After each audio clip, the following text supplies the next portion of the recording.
Muy bien, estamos ahora con Gustavo Guerra García, quien es, según se nos informa, asesor de la Municipalidad de Lima en temas de transporte, para conversar acerca de una propuesta de reorganización del transporte de Lima que ya, bueno, ha sido nuevamente expuesta hoy día, que ya con más detalle. Gustavo, buenas noches, ¿qué tal? Buenas noches, Jaime. Bueno, pero ¿qué...? Has regresado, entonces, ahora sí estás en la Municipalidad de Lima, porque no estabas. Sí, desde el 1 de diciembre. ¿Has asumido el control de las cosas? No sé si el control, pero desde el 1 de diciembre estoy asesorando en general todo el paquete de la reforma de transportes. Trabajo muy de cerca con María Jara, que es la gerente de transporte urbano, con Juan Tapia, que es el presidente de Protransporte, y también soy miembro del directorio de Protransporte. Así que sí, estoy en el proceso y le estoy poniendo importantes horas para lograr que Lima tenga pues otro transporte, ¿no? Ahora, es una cosa compleja, ¿no? Una cosa compleja. A ver, ¿cómo, no sé si puedes resumir la propuesta rápidamente? Tenemos un mapa que además que nos has traído, pero ese mapa no sé si es el momento de verlo. A ver, yo lo que diría, Jaime, es que van a haber dos intervenciones en la reforma, ¿no? Una primera es los reordenamientos, que son intervenciones como las que se han hecho en Túpac Amaru y en Abancay, que es básicamente para bajar, digamos, a la mitad del tiempo, a través de controles muy baratos y muy efectivos que tienen que ver con giros, paraderos y hacer espacio al transporte público en las vías. ¿Ha funcionado? Eso ha funcionado en Abancay y en Túpac Amaru, circulan alrededor de 1 millón de personas y más o menos hemos bajado los tiempos a la mitad, en ambos casos. Sí, en Abancay un poco más, en el promedio de los dos se han bajado los tiempos a la mitad, ha sido importante. Pero esa, digamos, no es la reforma sustantiva. Intervenciones como Abancay y Túpac Amaru vamos a tener 7 más este año, en avenidas importantes como Próceres, como Tacna, Manco Cápac, Panamericana Norte, Javier Prado, en fin. Pero la reforma sustantiva, que es lo que se ha presentado hoy día en la mañana, gira alrededor de 5 proyectos en la parte más densa, digamos, de la reforma. Uno es el COSAC 2, que va desde la estación central hacia la carretera central, y los demás que están en el mapa van por Próceres a Abancay, Arequipa a Tacna, la Panamericana desde el kilómetro 24 en la Panamericana Norte por el Habitamiento hasta la entrada de Villa El Salvador y Javier Prado La Marina, ¿no? Esos son, digamos, proyectos, el COSAC 2 y los corredores complementarios, que nos permitirán llegar a velocidades de 25 y 33 kilómetros.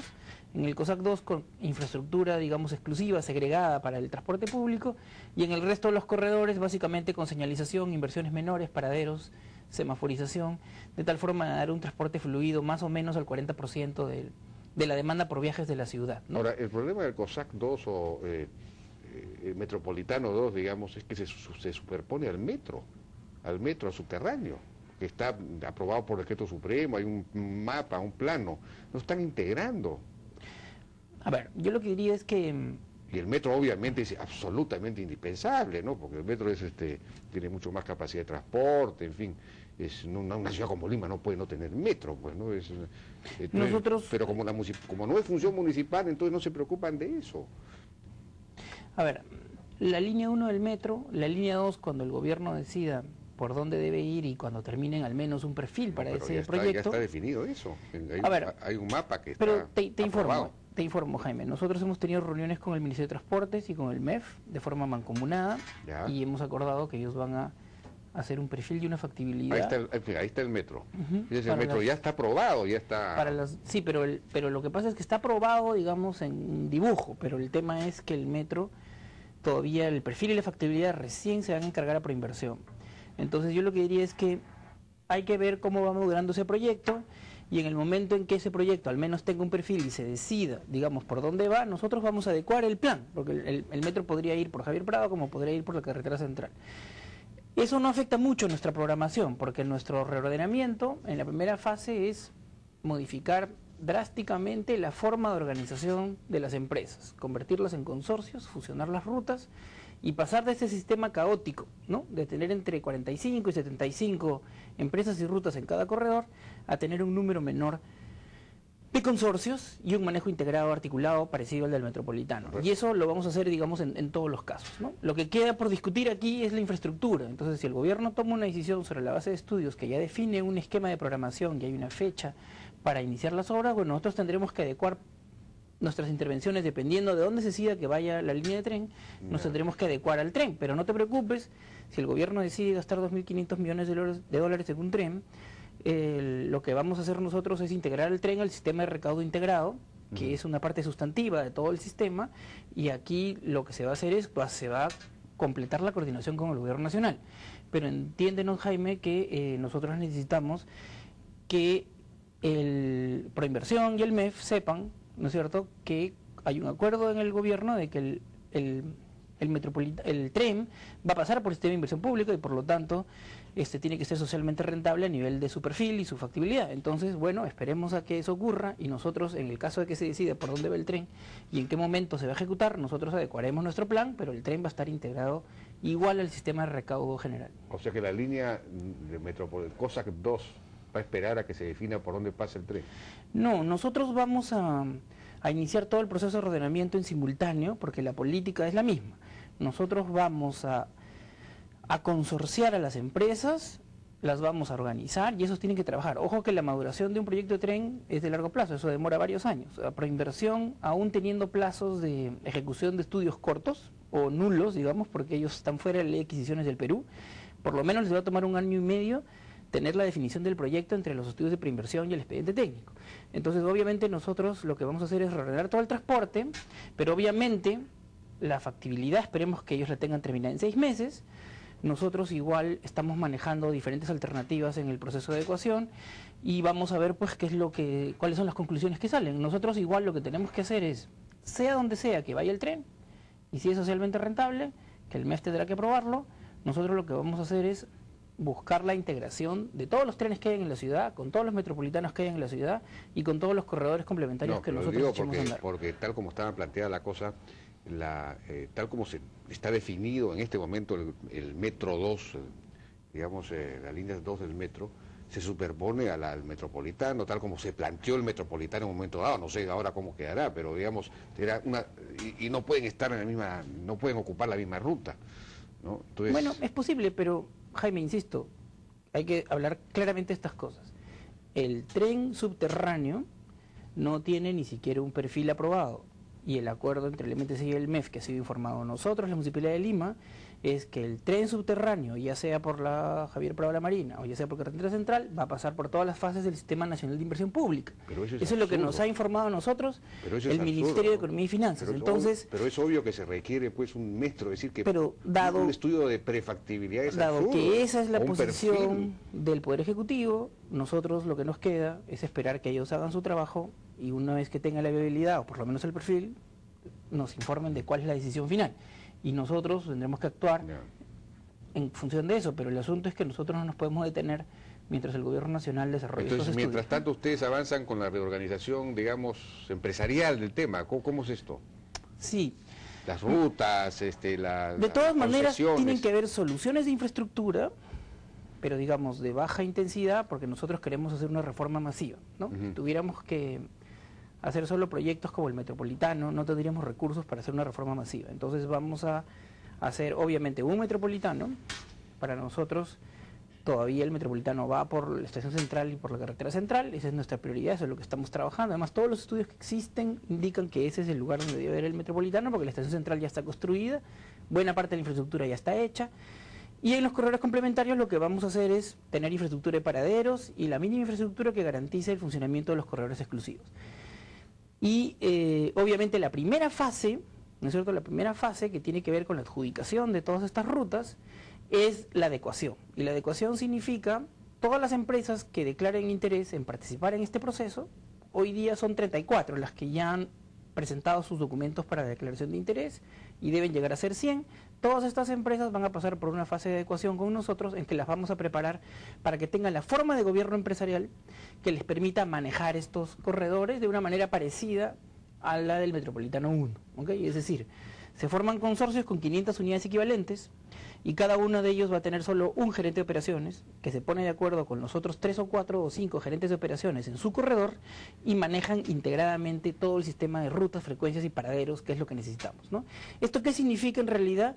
Que vamos a un camino de agrupación de empresas en consorcios y de fusión de las rutas, de forma de salir de ese sistema desastroso de tener decenas de rutas y empresas en cada corredor a tener 3 o 4 o 5 consorcios, cada uno con rutas fusionadas y que operan sobre los corredores principales. Pero eso ¿no? implicaría que, digamos, porque en este momento un un consorcio, una empresa, es simplemente una especie de federación de pequeños propietarios de micros, ¿no es cierto? Entonces, cada micro supondría, digamos, una fusión a nivel accionarial. ¿Cómo? Muy buena pregunta. Hay 5 transiciones, ¿ok? Hace 25 años que el transporte en Lima es un desastre porque las autoridades acumuladamente han permitido que hayan 5 fraccionamientos. El primero es, aquí se puede trabajar sin que los propietarios sean accionistas de las empresas, o teniendo titulares de rutas que no son propietarios de las unidades, que es lo mismo, ¿ok? Entonces ese es el primer tema que ahora tiene que cambiar. Para los 5 proyectos, los consorcios están obligados a, en un plazo de 3 años, pasar del esquema actual a uno en que gradualmente incorporan a los propietarios o como accionistas o como coinversionistas. En segundo lugar, la otra fragmentación terrible es los trabajadores en su gran mayoría no están en planilla y no tienen ningún sentido de pertenencia con la empresa. Entonces, ¿qué termina ocurriendo?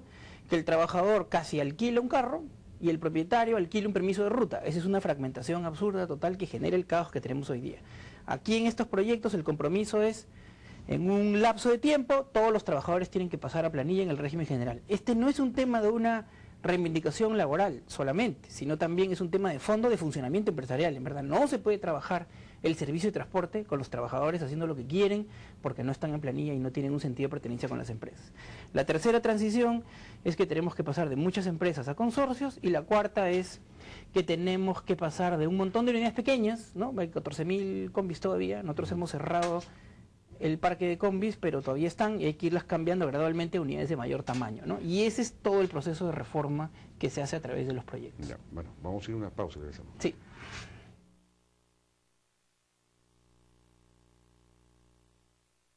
Habla mucho más con los nuevos planes Smart Total de Claro, que te traen más soles libres y minutos RPC para hablar, cientos de mensajes de texto y muchos megabytes de internet para que chatees con los que más quieres. Aprovecha y disfruta de estos nuevos planes. Claro, la red donde todo es posible. Las operaciones mineras contribuyen con el 6,4% del PBI del país. Ayuda para que se construyan más escuelas como la mía.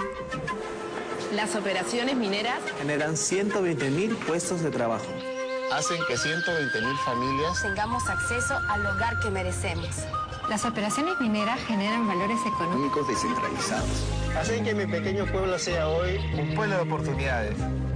Han hecho que mujeres como mi hija Maura traigan al mundo a sus hijos en centros de salud dignos. Las operaciones mineras han colaborado con la construcción de más de 2.000 kilómetros de carreteras. Han hecho que los peruanos estemos más cerca unos de otros. No importa cómo se diga, la minería tiene una obligación con cada uno de los peruanos. Proyecto Conga. La minería empieza por la gente.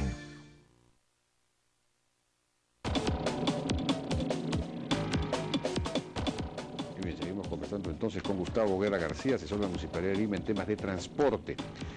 Bueno, entonces, yo lo que no entiendo bien es esta adecuación, esta transformación empresarial, en buena cuenta, en consorcios, y supresión de rutas y todo lo demás. ¿Esto supone o presupone o no una infraestructura nueva, digamos, corredores y todo lo demás, o va a operar antes de? Nosotros queremos adelantar el proceso y por lo tanto, si bien tenemos en curso los estudios para la infraestructura de los corredores complementarios y del Metropolitano 2, nosotros queremos adelantar el trabajo más importante, el que genera más beneficios, que es el de agrupamiento de las empresas en consorcios y el de que ellos operen, ¿no es cierto? Es decir, nosotros lo que necesitamos es, y eso para que lo entienda todo el mundo, la empresa promedio en el Perú tiene 46 unidades. Nosotros le estamos pidiendo que tengan un mínimo de 500 unidades equivalentes. O sea que digamos que tenemos que agruparlas en promedio de 10 en 10, ¿ok? En el marco de la adecuación.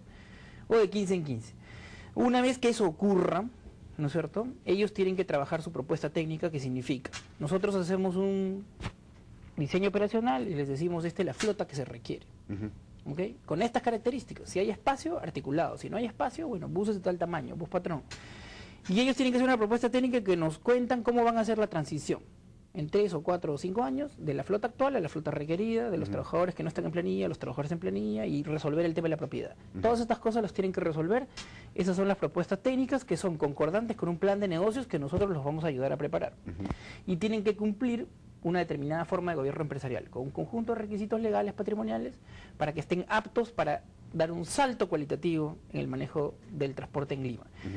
Ese es el esquema básico. Yo quisiera decirle a todo el mundo nosotros no creemos que sea posible hacer una reforma masiva del transporte, es decir, que llegue al 40% de la demanda o más, porque tenemos otras intervenciones, aparte de los 5 proyectos, que no sea inclusiva y que no sea remangándonos las mangas de la camisa y trabajando fuerte con los operadores actuales para organizarlos de esta manera, porque sin empresas fuertes no hay cómo manejar una ciudad enorme de 9 millones de habitantes, ¿no? De 8 o 9 millones de habitantes, que requiere transportistas con otra capacidad. Y yo diría que lo importante para Lima en estos días es que ya hay 7 consorcios en donde hay 34 empresas que están diciendo: yo sí quiero pasar por el aro de esta reforma, yo sí quiero ser un transportista de nuevo tipo, yo sí quiero agremiarme y asociarme, ¿no? Lo que hemos tenido en el Perú teníamos un sistema más o menos decente hace 40 años, lo destruimos, hace 25 años empezamos a fragmentar y atomizar y a dividir todo en pedacitos y llegamos al caos actual, ¿no? Hoy día lo que estamos haciendo es ir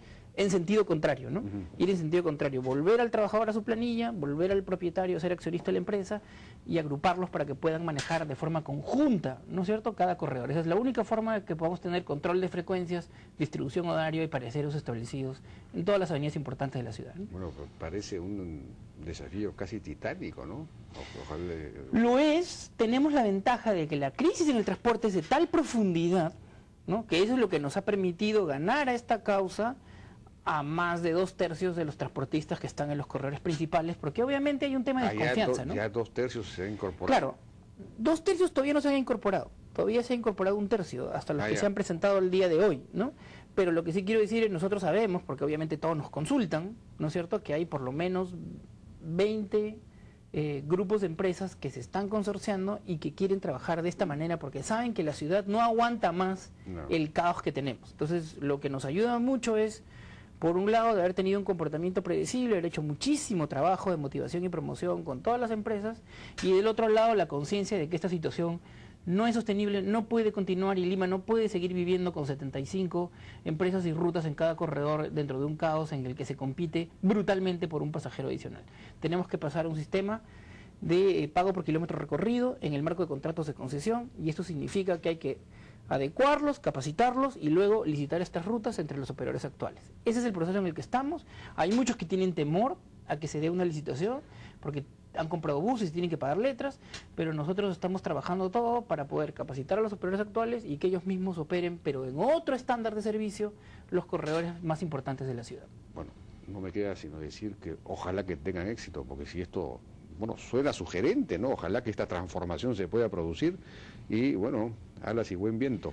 Bueno, con el apoyo tuyo, de los líderes de opinión, de la prensa que nos empieza a tratar un poco mejor, yo creo que se va a poder hacer esta reforma que todos necesitamos. Lo necesitan los usuarios, los cobradores, los choferes, la municipalidad y sobre todo los 13 millones de personas que viajan en el transporte público en Lima. Efectivamente, bien. Gustavo Guerra García, muchas gracias por su participación. Vamos a una pausa, regresamos.